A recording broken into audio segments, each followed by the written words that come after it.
Chapter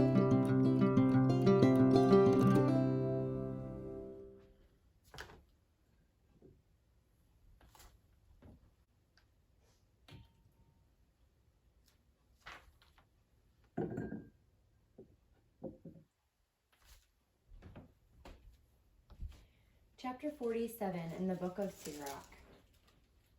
Nathan, David, and Solomon. After him came Nathan, who served in the presence of David. Like the choice fat of the sacred offering, so was David in Israel. He made sport of lions as though they were kids, and of bears like lambs of the flock. As a youth he slew the giant and wiped out the people's disgrace, when his hand let fly the sling stone that crushed the pride of Goliath. Since he called upon the Most High God, who gave strength to his right arm, to defeat the skilled warrior and raise up the might of his people. Therefore the woman sang his praises and ascribed to him tens of thousands. When he assumed the royal crown, he battled and subdued the enemy on every side. He destroyed the hostile Philistines and shattered their power till our own day. With his every deed he offered thanks to God Most High in words of praise.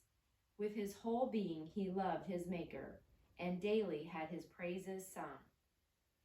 He added beauty to the feasts and solemnized the seasons of each year, with string music before the altar, providing sweet melody for the psalms, so that when the holy name was praised, before daybreak the sanctuary would resound.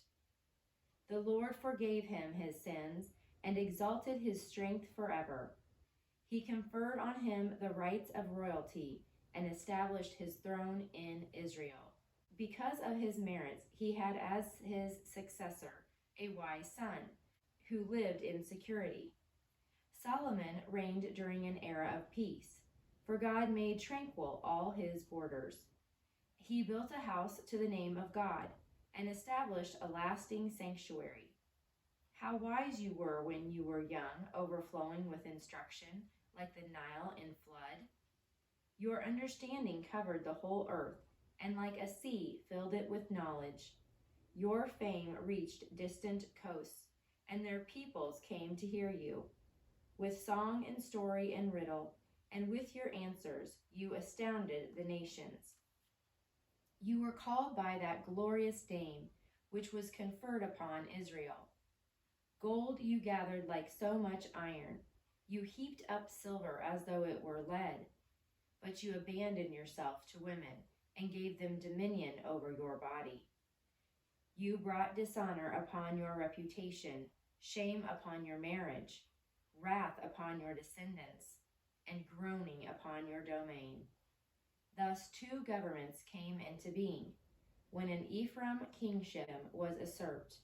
But God does not withdraw his mercy, nor permit even one of his promises to fail. He does not uproot the posterity of his chosen one, nor destroy the offspring of his friend. So he gave to Jacob a remnant, to David a root from his own family. Solomon finally slept with his fathers and left behind him one of his sons, expansive in folly, limited in sense. Rehoboam, who by his policy made the people rebel, until one arose who should not be remembered, the sinner who led Israel into sin, who brought ruin to Ephraim and caused them to be exiled from their land. Elijah and Elisha. Their sinfulness grew more and more, and they lent themselves to every evil. Please share and like our video. You can subscribe to our channel or go to countrycatholics.com to get on our email list whenever we post new videos. Thank you.